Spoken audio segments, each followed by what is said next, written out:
Donc aujourd'hui, nous allons parler en fait de la partie, du métier de formateur et puis également sur les différents statuts que vous pouvez choisir pour devenir formateur. Quelles sont les obligations pour un formateur professionnel et un formateur indépendant et les atouts du portage salarial. Je vais faire un petit zoom sur le portage salarial. Donc, n'hésitez pas, il y a un chat, donc si vous avez des questions, n'hésitez pas à me poser des questions. Zineb Bella, qui est la directrice de Prix Information, est en ligne, donc elle pourra répondre à toutes vos questions. Et également, nous avons mis en ligne un sondage. N'hésitez pas aussi à remplir son sondage, ça nous permettra de répondre de façon un peu plus concrète sur vos interrogations.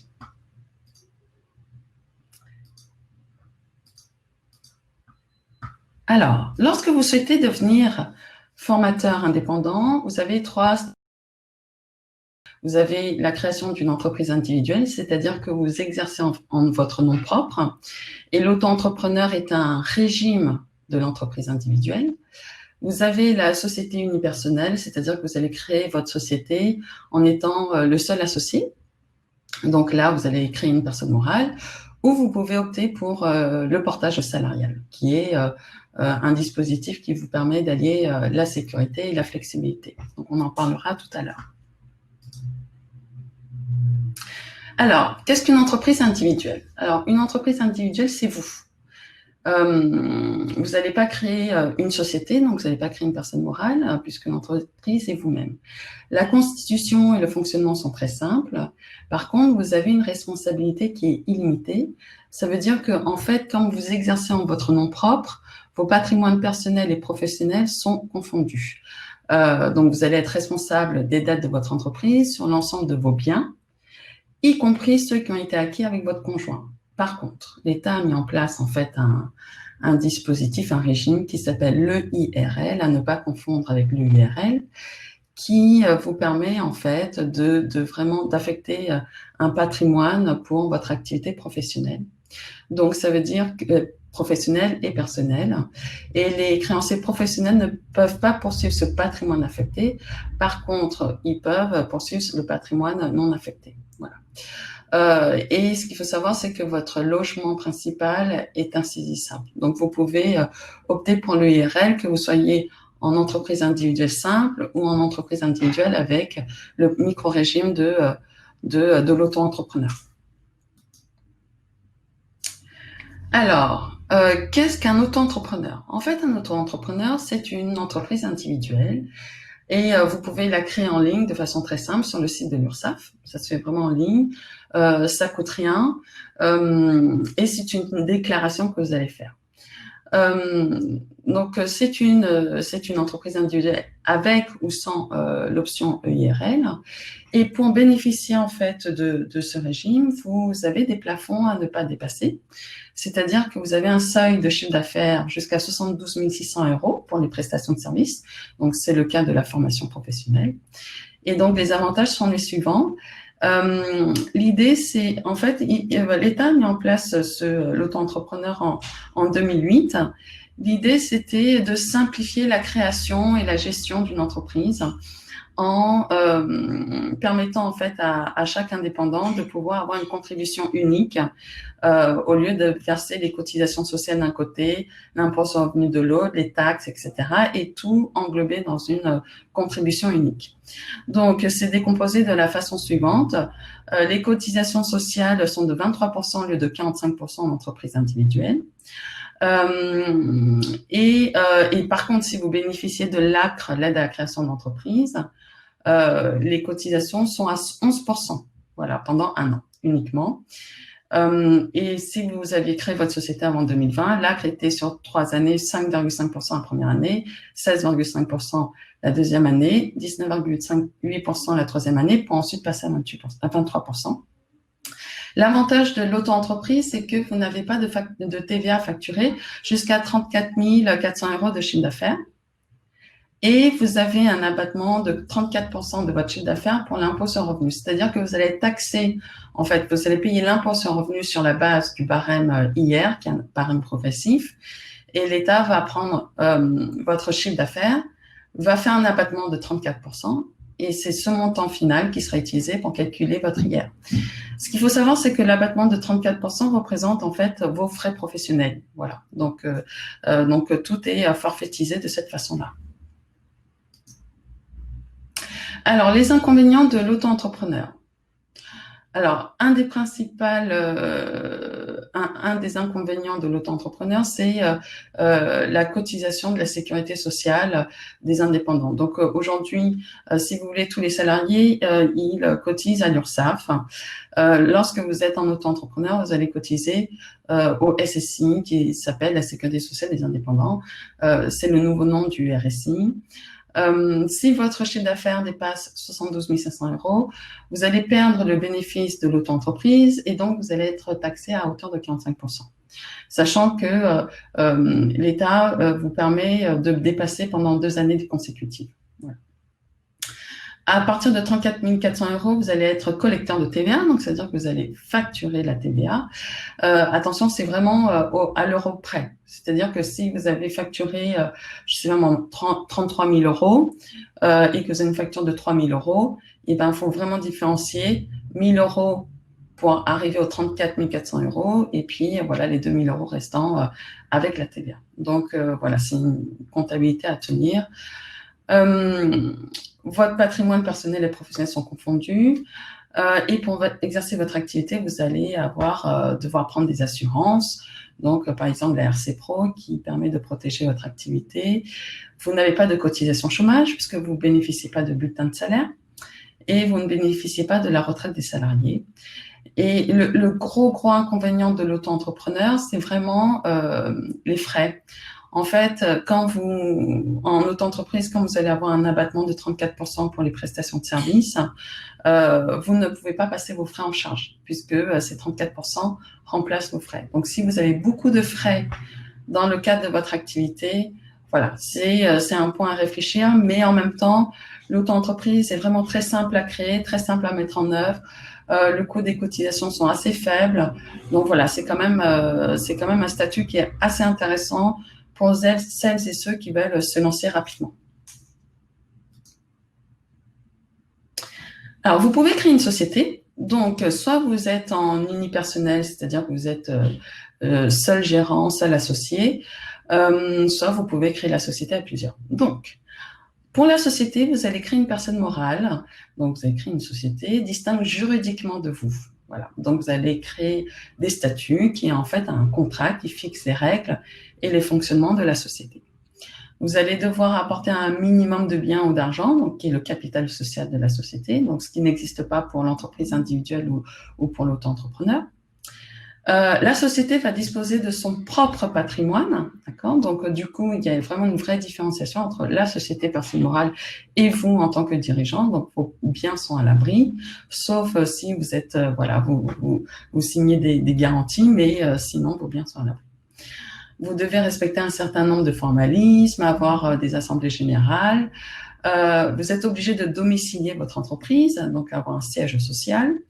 Et puis, vous allez agir pour le nom et le compte de la société en tant que dirigeant. Donc, soit vous allez être gérant lorsque vous êtes en URL, par exemple, soit vous allez avoir le statut de président lorsque vous êtes en SASU. Voilà. Donc, la SAS ou le SASU, le dirigeant est président, et puis SARL ou URL, le dirigeant est gérant. Concernant le statut de salarié, ce qu'il faut savoir, c'est que le président d'une SAS ou d'une SASU va être assimilé salarié, c'est-à-dire que le président peut bénéficier de bulletins de salaire. La seule chose sur laquelle il ne peut pas cotiser, c'est le Pôle emploi. Mais il va cotiser à la retraite des salariés, il peut avoir une prévoyance, etc. Donc, voilà.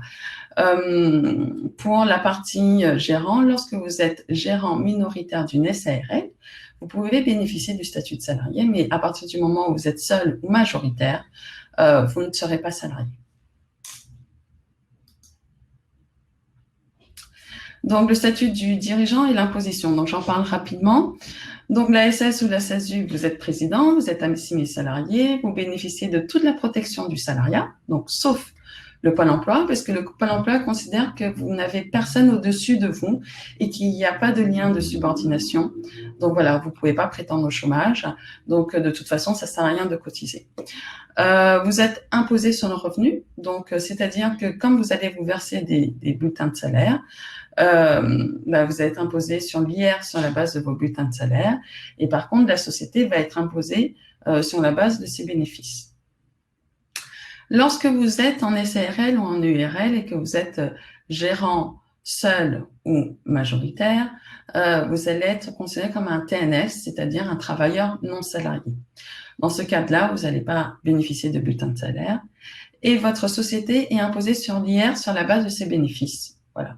Et donc, les bénéfices de la société, c'est considéré comme le revenu du dirigeant. Donc, vous allez être imposé à l'IR sur la globalité du bénéfice de la société.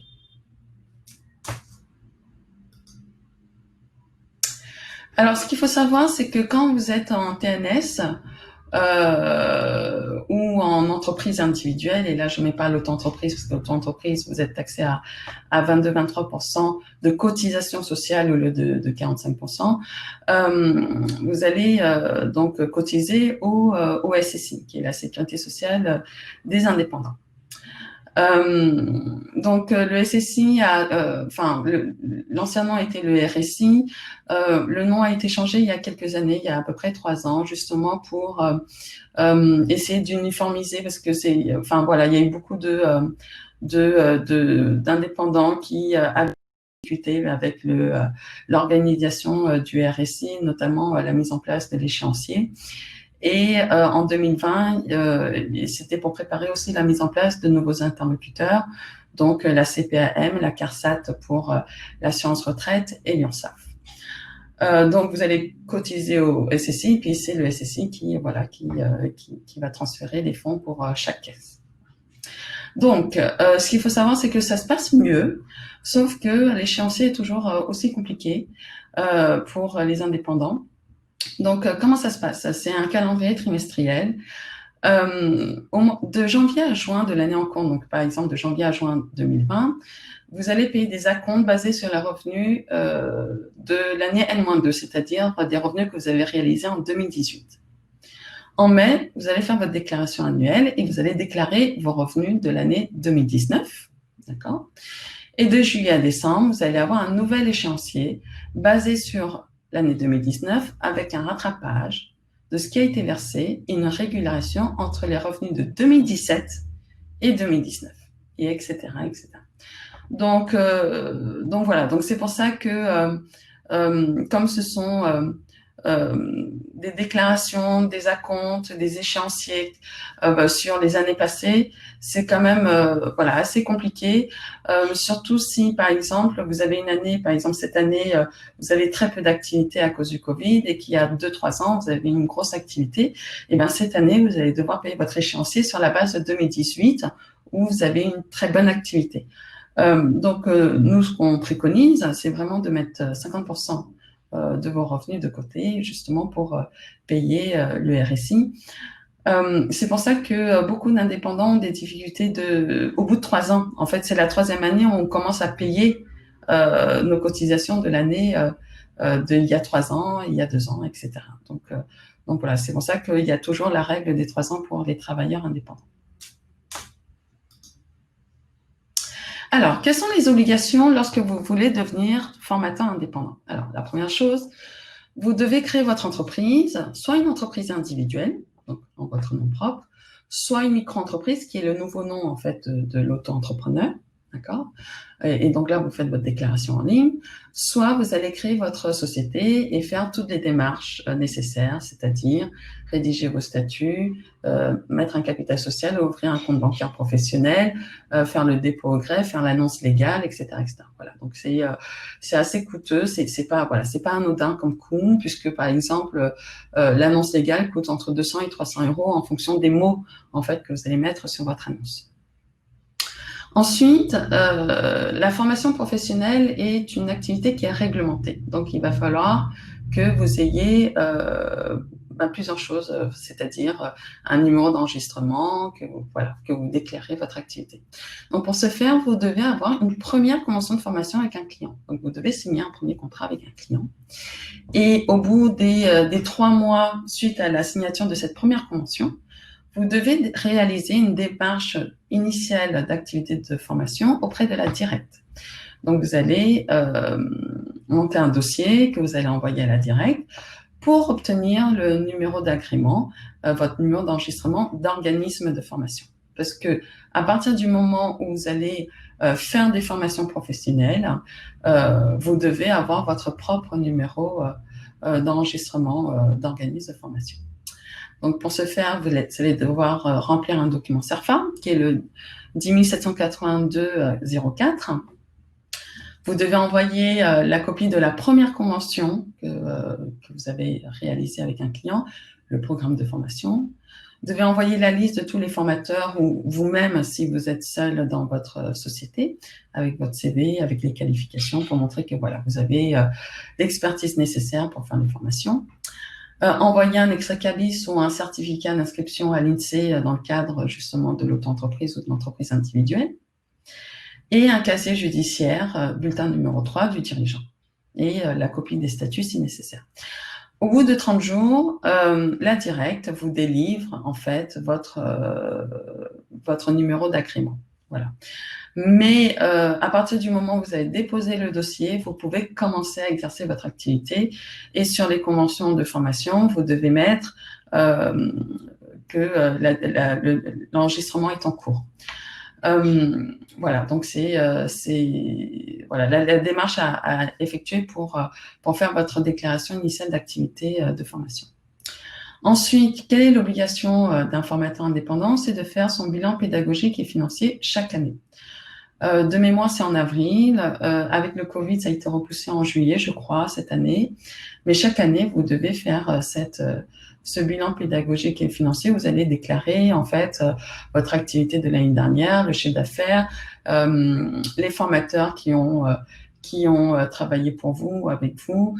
Voilà, donc de donner, en fait, une photo sur votre activité. Si vous ne le faites pas, vous risquez de perdre, en fait, votre numéro d'agrément. Ensuite, vous devez être référencé sur le Datadoc. Donc, depuis 2018, de mémoire, avec le décret du 30 juin 2015, en fait, l'État a mis en place un référentiel qui s'appelle le Datadoc, qui permet aux OCA, qui sont les organismes de fonds paritaires, de vérifier que tous les organismes de formation respectent bien les critères de qualité fixés par la loi, puisque ça a été fixé par le décret. Donc, il y a 6 critères, et sur les 6 critères, c'est décliné en 21 indicateurs. Et donc, vous devez décrire, en fait, répondre aux 21 indicateurs avec des documents qui justifient, en fait, que vous répondez aux critères qualité. Donc, dans les 6 critères, il y a l'identification précise des objectifs d'information et son adaptation au public formé, l'adaptation des dispositifs d'accueil, de suivi pédagogique, d'évaluation du public, l'adéquation des moyens pédagogiques, techniques et d'encadrement de l'offre de formation, la qualification professionnelle et la formation continue du personnel en charge des formations. Donc là, c'est un critère où vous devez vérifier pour vous-même ou pour, en tant que formateur, justifier que vous suivez des formations, que vous vous auto-évaluez, que vous vous auto-formez, etc., etc. Les conditions d'information au public sur l'offre de formation. Donc, il est extrêmement important, en fait, si vous avez un site internet, de diffuser le prix. En fait, c'est une obligation d'être transparent sur les prix, les délais d'accès, les résultats obtenus, et la prise en compte des appréciations rendues par les stagiaires. Donc, lorsque vous faites une formation, il faut toujours demander aux stagiaires de donner un avis sur la formation, et vous devez mettre en place un plan d'action d'amélioration continue. L'idée de ce Datadoc, c'est vraiment de pousser, en fait, tous les organismes de formation, les formateurs indépendants à fait en sorte d'être dans une démarche toujours d'amélioration qualité en continu. Voilà, c'est vraiment ce critère-là. Et ensuite, l'État, en 2018, avec la loi Choisir son avenir professionnel, a mis en place la certification qualité Calliope, qui remplacera le Datadoc à partir de 2021. Et en fait, avec le Covid, c'est repoussé en 2022. Alors, dans ce cadre-là, en fait, comment ça va se passer?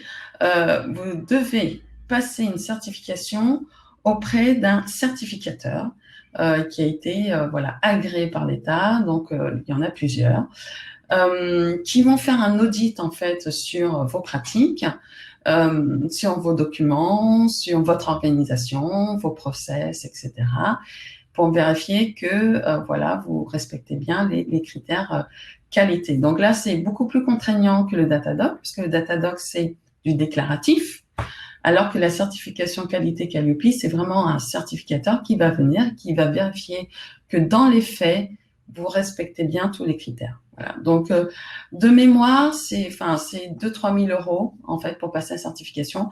Elle est valable sur 3 ans. Et ensuite, il faut la renouveler tous les 3 ans. Voilà. Donc, aujourd'hui, elle n'est pas obligatoire, mais elle va remplacer le Datadoc. Et dès que vous serez certifié Calliope, le Datadoc va disparaître. Oui.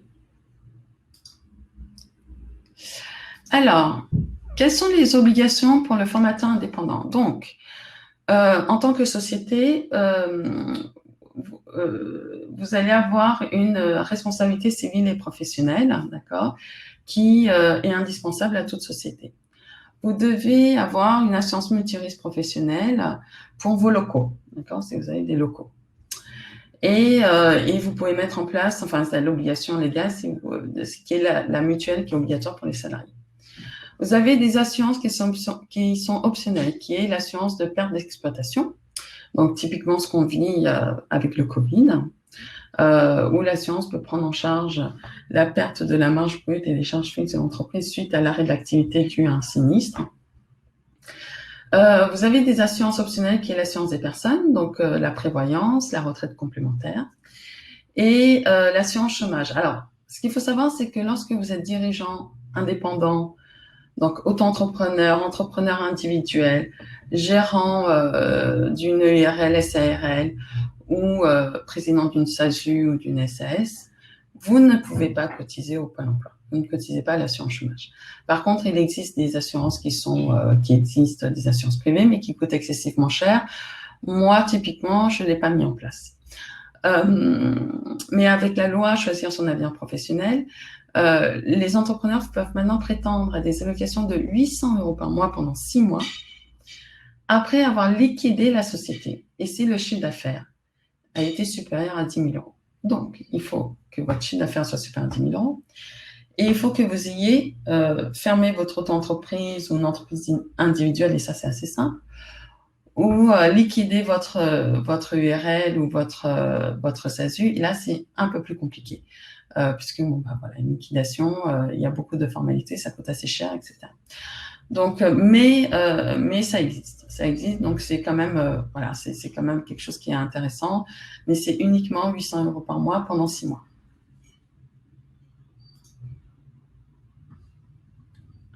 Ensuite, quelles sont les obligations pour le formateur indépendant au niveau de la comptabilité?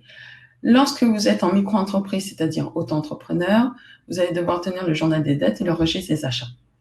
Lorsque vous êtes en société, vous allez tenir un livre de journal, un grand livre, un livre d'inventaire, le registre des immobilisations. Donc, la comptabilité, vous pouvez la tenir vous-même. Il n'y a pas d'obligation d'avoir un expert comptable. Et moi, je vous conseille très, très, très fortement d'avoir un expert comptable pour suivre votre comptabilité. Tout se fait de façon automatisée, informatisée, je veux dire. Pas besoin d'acheter tous les livres, les classeurs, etc. Tout se fait par l'expert comptable de façon dématérialisée. Un expert comptable coûte à peu près 200 euros par mois pour une comptabilité simple. Et entre 16 et 20 euros pour chaque fiche de paye qu'il va éditer pour vous. Voilà, si vous avez des salariés ou si vous êtes salarié quand vous êtes président de la SASU. L'expert comptable peut également vous accompagner pour rédiger des documents juridiques, donc tout ce qui est PV d'Assemblée générale et autres. Et ensuite, lorsque vous créez une société ou lorsque vous gérez une société, il y a des moments où vous devez faire des dépôts d'actes. Par exemple, lorsque vous changez de siège social, lorsque vous augmentez votre capital, etc., etc. Et c'est tout ce coût de fonctionnement, les frais de dépôt d'actes au tribunal de commerce, voilà, qui n'est pas négligeable. Et à chaque fois que vous allez déposer des actes, vous allez devoir faire une annonce légale. Et alors, mon conseil, si vous faites une annonce légale, ne faites pas une annonce avec, ne racontez pas toute votre histoire, puisque l'annonce, c'est basé sur le nombre de caractères que vous allez mettre. Donc, ça peut se chiffrer à quelques centaines d'euros, donc ça peut se chiffrer assez vite. Faites le minimum par rapport à ce qui est nécessaire, obligatoire. C'est vrai que quand on crée sa société, on a envie d'avoir sa petite annonce sur le Figaro, le petit journal. Mais bon, personne ne va regarder et puis bon, ça vaut pas le coup de faire une annonce avec des centaines de caractères. Alors là, je fais un petit zoom. Je ne sais pas si vous connaissez un peu le financement pour vos clients. Alors ça, c'est un sujet qui est extrêmement important. Moi, ce que je vous propose, c'est regarder notre site internet. C'est assez complet. C'est prium-formation.com. Et dans Je me lance, il y a marqué financement de la formation professionnelle. Et c'est toute une page qui vous donne en fait tous les dispositifs qui existent pour vos clients. Et vous, en tant que formateur indépendant, il est essentiel, nécessaire pour vous de maîtriser un peu ces sujets-là, de savoir qu'est-ce que le CPF, qu'est-ce que le plan de formation, comment ça se passe, comment mes clients peuvent être financés, est-ce que c'est pris en charge par l'OPCO ou pas, etc., etc. Bon. Alors, du coup, moi, je fais un zoom sur deux, trois dispositifs qui sont les dispositifs essentiels. Après, il y a d'autres dispositifs et je vous conseille de regarder notre page pour regarder les dispositifs en détail. Donc, imaginons que vous souhaitez former, en fait, et même pour vous d'ailleurs, en tant qu'indépendant, former des travailleurs indépendants qui sont des gérants, des auto-entrepreneurs, des entrepreneurs individuels, des professions libérales, des commerçants. Ce qu'il faut savoir, c'est que vous allez, avec ce statut, verser une contribution au FAF, qui est le Fonds d'assurance de formation. Donc, il y a des FAF qui sont dédiés, en fait, en fonction de chaque activité, chaque typologie d'activité. Voilà. Et vos clients, donc, versent une contribution au FAF. Voilà. Donc, s'ils sont à jour dans ces contributions, ils ont un CPF, qui est le compte personnel de formation, au même titre que tout salarié.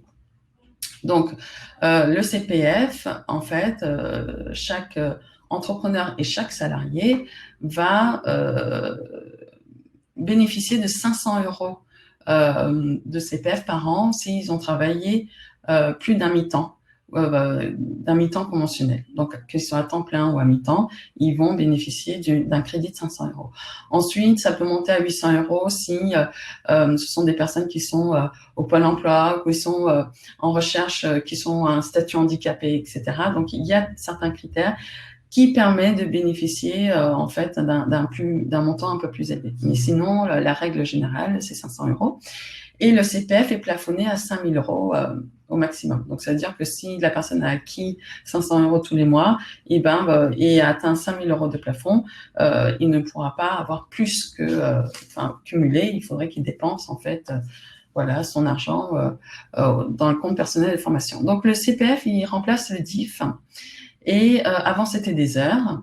Et donc, les heures que les personnes avaient en 2019, en 2018, ont été créditées en euros. Et donc, les heures ont été transformées en euros avec 15 € de l'heure. Voilà. Donc, si la personne avait 100 heures, ça a été transformé en 1 500 €. Et aujourd'hui, il y a une acquisition de 500 € par an. Si vous faites des formations et que vous souhaitez que vos formations soient éligibles au CPF, il faut que ça rentre dans un des critères suivants. Déjà, si vous faites de l'accompagnement sur de la validation des acquis, il n'y a pas de souci, c'est éligible au CPF. Vous faites des bilans de compétences, c'est éligible également.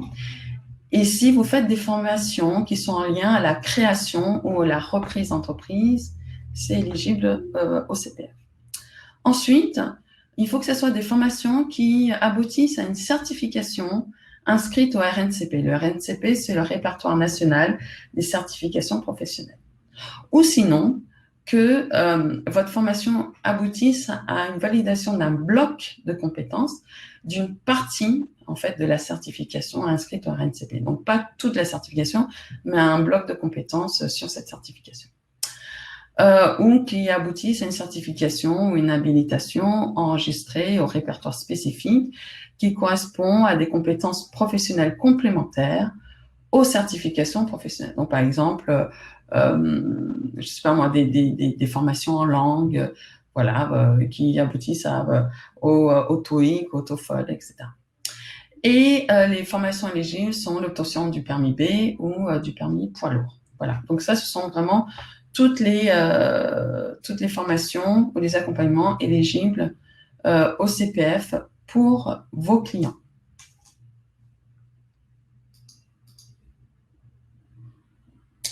Ensuite, vous avez le plan de développement de compétences. Donc, avant, on appelait ça le plan de formation. Et aujourd'hui, avec la loi Choisir son avenir professionnel, ça devient le plan de développement de compétences. Donc là, c'est pour les entreprises. Donc, ce sont des aides de l'OPCO. Alors, ce qu'il faut savoir, c'est que chaque entreprise va faire verser des contributions à son OPCO. C'est un opérateur de compétences qui a remplacé l'OPCA. Donc, avant, il y avait une vingtaine d'OPCA, c'est réduit en 11 OPCO et chaque OPCO regroupe plusieurs OPCA. Voilà. Donc, chaque entreprise, en fonction de sa convention collective, de son activité, va être dédiée à un OPCO spécifique et va verser chaque année une contribution. La contribution, elle est à 1% pour les entreprises de plus de 11 salariés et 0,55% de mémoire pour les entreprises de moins de 11 salariés.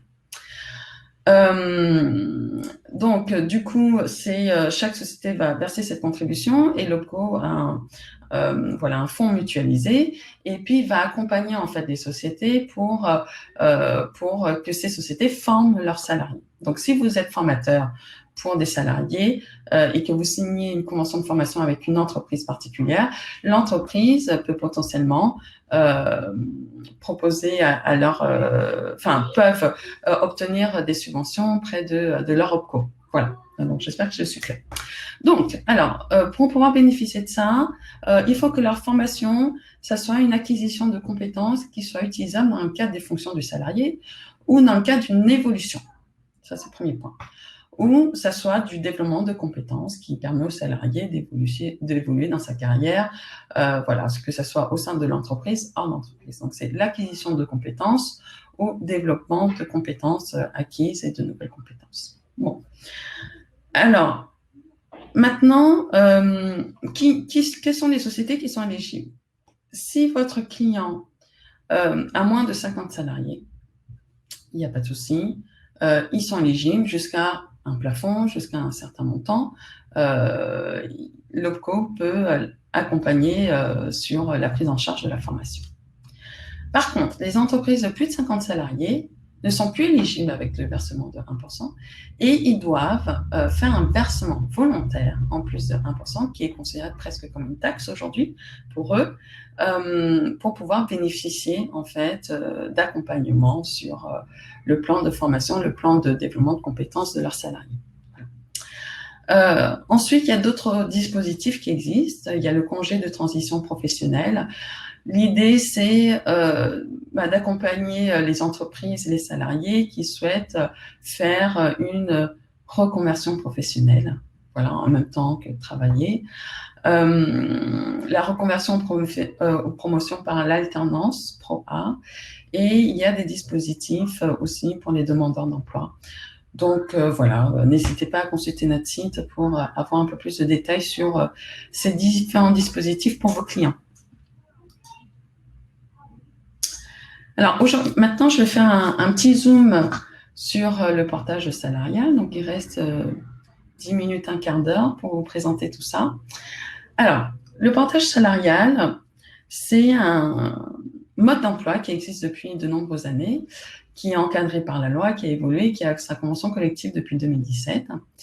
Et l'idée, c'est de ce mode d'emploi, c'est d'accompagner des indépendants, dont des formateurs indépendants, en leur permettant en fait d'exercer leur activité, de devenir formateur indépendant, sans avoir à créer de société et sans avoir à gérer toute l'administrative, d'être enregistré au Datadog, de faire la déclaration initiale d'activité, de se certifier Calupi, etc., etc. Pourquoi? Comment? Parce que la société de portage salarial est organisme de formation. Et dans ce cadre-là, elle est déjà datadockée, elle a son numéro d'enregistrement et elle passe sa certification Calliope, etc. Donc, elle a déjà tout et elle fait elle-même son bilan pédagogique et financier. Et donc, le principe est le suivant, c'est une relation tripartite. Donc, la société de portage salarial, qui est un organisme de formation, va signer les conventions de formation avec vos clients ou les contrats de prestation de formation, d'accord? Et avec le formateur indépendant, elle va signer une convention de portage qui explique le fonctionnement entre la société de portage et le formateur et un contrat de travail. Donc, que ce soit en CDI ou en CDD. Donc, ça veut dire quoi? Ça veut dire que, du coup, le formateur indépendant devient salarié de la société de portage salarial et donc bénéficie, en fait, de toute la protection du salariat, mais également de toute la protection du portage, enfin, de l'organisme de formation. C'est-à-dire que la société de portage a déjà tout en place. Donc, du coup, en passant par le portage salarial, vous pouvez commencer votre activité de formateur sous 24-48 heures sans aucun problème. Donc voilà, donc c'est une relation tripartite et vous, vous allez réaliser vos missions. Donc vous négociez vos prix, vous trouvez vos clients, vous négociez en fait vos prestations, les horaires, est-ce que vous faites à distance ou en présentiel, etc., etc. Et ensuite, nous, on contractualise tout ça pour vous et puis on vous salarie chez nous. Donc, voilà, c'est une activité qui est légale et encadrée, qui séduit un nombre croissant d'indépendants. Le chiffre d'affaires en 2018 était de 1 milliard d'euros, avec une croissance de presque 20% par rapport à 2017. 2019, on est sur le même trend. 2020 également, même s'il y a la crise de la Covid. Et c'est vrai que la crise de la Covid, en fait, beaucoup d'indépendants se posent la question du portage salarial parce que on a pu, enfin, les sociétés de portage salarial ont pu mettre en place, en fait, le chômage partiel pour les indépendants. Donc, c'est quand même assez protecteur et assez intéressant. Ils ont pu bénéficier de 84% de leur salaire net d'auparavant. Donc, voilà, c'est assez sécurisant, en fait, pour les indépendants. Donc, les avantages, comme je vous disais tout à l'heure, il n'y a pas de formalité de création d'entreprise. On gère toutes les obligations fiscales et administratives. On facture les clients à votre place, d'accord? Et on transforme les factures en salaire pour vous. L'idée, c'est ça. Et ça veut dire quoi? Ça veut dire que si vous ne facturez pas, vous avez une fiche de paye à zéro. Si vous facturez, eh bien, vous avez un salaire qui dépend en fait du chiffre d'affaires qu'on va facturer pour vous. Vous respectez la réglementation de la formation professionnelle. Donc, vous allez utiliser un numéro d'agrément, notre numéro d'agrément. La société de portage, comme elle est organisée de formation, elle est datadockée. Et la société de portage va vous mettre en place tous les documents juridiques, légaux de la formation professionnelle, donc convention de formation, contrat de formation, le règlement intérieur, le bilan de formation, les attestations, etc., pour que vous respectiez en fait tous les critères qualité qui sont imposés par le Datadog et Calliope. On réalise le bilan pédagogique et financier, donc c'est plus à votre charge. On obtient la certification Calliope. Et comme on est organisme de formation, et ça c'est assez intéressant, on peut facturer pour vous hors TVA. Donc, on a fait la déclaration pour être exonéré de TVA. Et donc, pour vous, vous pouvez du coup négocier avec vos clients. Et donc, si vous travaillez avec des clients particuliers, on peut facturer sans TVA. Donc, la TVA est quand même à 20%. Et donc, c'est intéressant pour eux et pour vous. Vous pouvez travailler avec des associations qui ne peuvent pas récupérer la TVA parce que eux ne sont pas assujettis à la TVA. Donc voilà. Donc, c'est ou des organisations, des musées, des organismes publics qui ne sont pas assujettis à la TVA.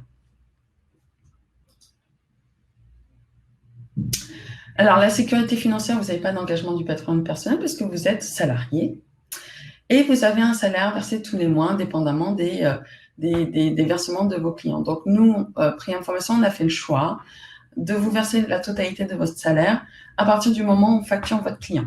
Voilà. Et ensuite, votre client nous paye. Donc, ça, c'est extrêmement intéressant pour les formateurs indépendants parce que souvent, les clients payent à 30 jours, 45, 60 jours, où ils attendent, même si ce n'est pas légal, le versement de l'OPCO ou la prise en charge pour pouvoir vous verser votre facture.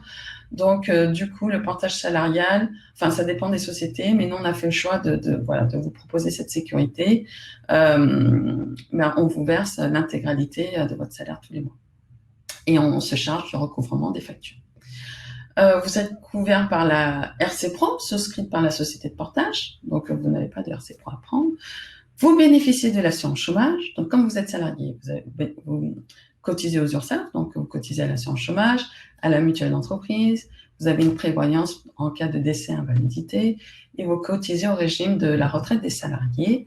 Vous pouvez cumuler le chômage et le portage salarial sans aucun souci. Si aujourd'hui vous bénéficiez de l'assurance chômage, comme nous on va vous salarier en CDI ou en CDD à temps partiel, vous allez déclarer au Pôle emploi, ben voilà, je suis en recherche active d'emploi, mais j'ai un CDI ou un CDD à temps partiel, donc je reste inscrit au Pôle emploi. Donc ça veut dire que les mois où on va vous faire une fiche de paye à zéro, vous allez déclarer au Pôle emploi, j'ai touché zéro, ils vont vous donner vos 30 jours, et si vous déclarez un revenu, le Pôle emploi complète ou pas, et ce qu'on vous a déclaré, ça repousse vos fins de droit et vous recréez de nouveaux droits avec nous. Donc, c'est quand même assez intéressant. Et vous bénéficiez d'un vrai contrat de travail en CDI ou en CDD que vous pouvez faire valoir pour un logement, pour un prêt bancaire, chose qui est assez difficile quand vous lancez votre activité tout seul, où vous devez déclarer 3 bilans en fait.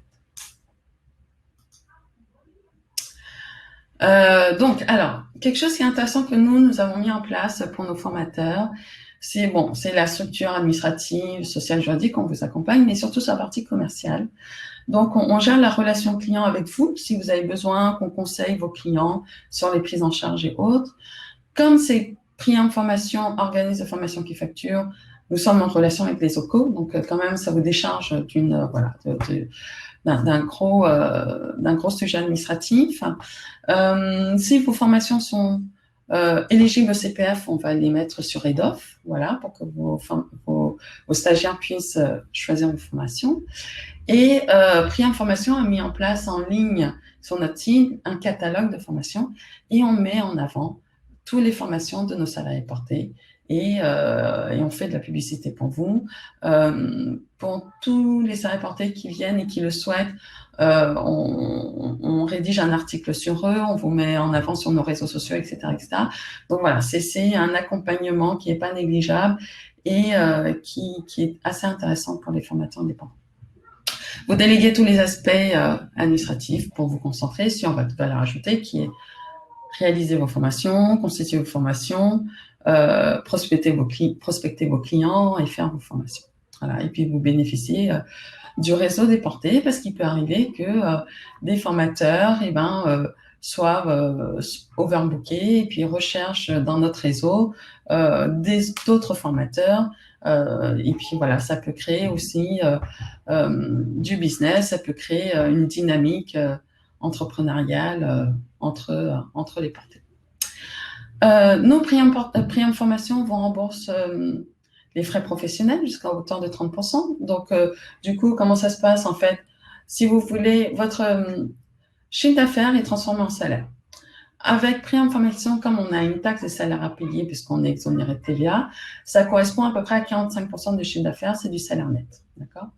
Si vous avez des frais professionnels, imaginons à hauteur de 30%, ce qu'on va faire, c'est qu'on va prendre le chiffre d'affaires, on va déduire les 30%, le reste est transformé en salaire et ensuite on vous rajoute les 30% à la fin en salaire net. Alors, l'avantage et l'inconvénient. Les avantages sont les suivants, c'est que comme on déduit au départ les 30%, votre brut et votre net sera moins élevé, donc vous allez payer moins d'impôts sur le revenu. Donc ça, c'est l'aspect intéressant. Le deuxième aspect intéressant, c'est que comme votre net plus le remboursement des frais professionnels ne sont pas soumis à cotisation sociale de remboursement des frais professionnels, ça va gonfler votre total net. Donc, vous allez avoir une rémunération un peu plus élevée. Donc, ça, c'est le deuxième point intéressant. L'inconvénient, c'est que comme vous allez cotiser moins et vous allez avoir un salaire brut moins élevé, vous allez moins cotiser, donc vous allez moins cotiser au Pôle emploi, pour la retraite, etc. Donc, c'est vraiment en fonction de vous, mais c'est un dispositif, enfin voilà, c'est quelque chose qui existe et qui est assez intéressant par rapport au statut d'auto-entrepreneur où vous ne pouvez pas passer vos frais en charge. Alors là, typiquement, c'est un peu ce montage-là, on passe vos frais en charge et on vous rembourse les charges. Voilà. Certaines entreprises mettent en place le plan épargne d'entreprise, le plan épargne retraite. Nous, on a mis aussi en place le chèque cadeau, le CESU, et puis on a un comité d'entreprise. Alors, Prix Information n'a pas de comité d'entreprise en tant que tel, mais travaille avec le club employé, en fait, qui est un CE externalisé, donc qui est assez intéressant et qui vous permet en fait de bénéficier des offres privilèges pour voilà, le cinéma, les théâtres, des sorties, pour des séjours en vacances, etc. Bon, voilà, on est dans une crise Covid, mais sachez que ça existe et c'est plutôt pas mal. En fait, c'est un club, c'est une start-up qui travaille avec beaucoup de TPE, PME et qui regroupe en fait toutes les offres et qui sont capables de proposer des offres privilèges, grands comptes, voilà. Donc on travaille avec eux. Et on peut gérer pour vous vos clients à l'international, donc vous pouvez facturer des clients à l'étranger. Vous pouvez avoir des sous-traitants. Donc, il faut vraiment nous voir comme votre société externalisée. C'est-à-dire que si vous faites des formations et que vous êtes sous l'eau ou que vous signez un contrat et qu'il y a besoin de 2-3 formateurs, nous, on va facturer pour vous, mais on va aussi payer vos sous-traitants. Voilà, donc on va gérer tout ça pour vous et vous pouvez facturer des clients particuliers. Vous pouvez nous utiliser, par exemple, pour répondre à des appels d'offres publics, etc. Il n'y a pas de clause de non-concurrence, c'est du portage salarial. Donc, en portage salarial, vous nous ramenez vos clients. Et si du jour au lendemain, vous voulez nous quitter, vous voulez passer par une autre boîte, vous voulez créer votre structure, devenir auto-entrepreneur ou créer votre société par la suite, vous pouvez le faire et vos clients vous appartiennent. Donc, vous repartez avec vos clients sans aucun souci. Voilà. Et 45% du chiffre d'affaires sera transformé en net à cause de la taxe des salaires. Ce qu'il faut savoir, c'est qu'en réalité, c'est 50% du chiffre d'affaires qui est transformé en net. Et si vous voulez qu'on facture vos clients sans TVA, être exonéré de TVA, du coup, il y a une taxe des salaires qu'on doit verser à l'État et donc, du coup, c'est juste 45% qui sera transformé en net.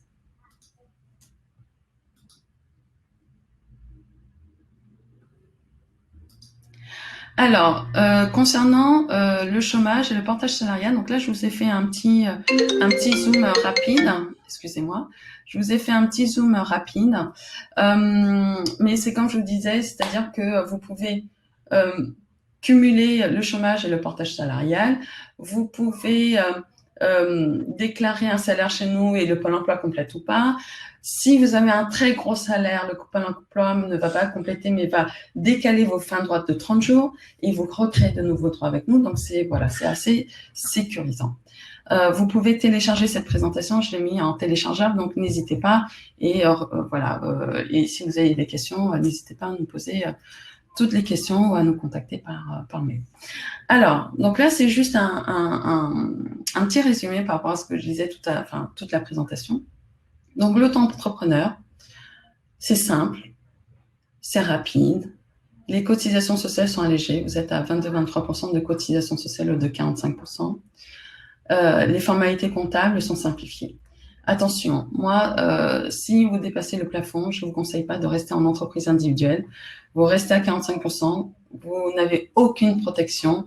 C'est le statut le moins protecteur et vous continuez à exercer en votre nom propre. Vous ne créez pas de personne morale à côté.